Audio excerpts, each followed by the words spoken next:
आज रविवार असल्यामुळे आम्ही आमचे कुलदैवत खरसुंडी येथे श्री सिद्धनाथांचे दर्शन घेण्यासाठी जाण्याचे ठरवले. दुपारची वेळ असल्यामुळे ऊनही भरपूर होते. समोर काही टाईम मम्मींच्या मांडीवर खेळला आणि काही वेळातच तो झोपी पण गेला लगेच. काही वेळातच आम्ही खरसुंडीमध्ये पोहोचलो, पण गाडी तिथेच पार्क केली आणि आम्ही पायीच निघालो. पहा इथे किती स्टॉल लागले आहेत देवाच्या पूजेच्या सामानाचे. आम्ही तिथूनच एका स्टॉलवरून पूजेचे सर्व सामान घेतले आणि गाभाऱ्यात निघालो.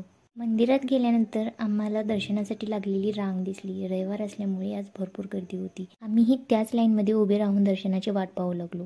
काही वेळातच आम्हाला दर्शनही झाली. आम्ही सोबत आणलेला नैवेद्य तिथे दिला आणि पायाही पडलो आणि बाकी सर्व देवांचेही दर्शन घेतले. पहा ना किती सुंदर आणि जुने मंदिर आहे हे.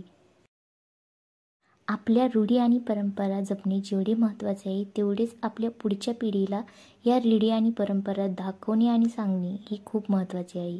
त्यानंतर काही टाईम आम्ही फोटोशूट केले आणि हा पहा कसा पप्पांसोबत पोज देतोय. सर्व झाल्यानंतर आम्ही माघारी जाण्याचे ठरवले आणि जाताना सोनारसिद्धलाही जाण्याचे ठरवले. तिथे जास्त गर्दी नसल्यामुळे आम्हाला लगेच दर्शनही झाले आणि आम्ही रिटर्न निघालो. घरी आल्यानंतर समर पहा कसा आजी आईसोबत खेळत बसला आहे.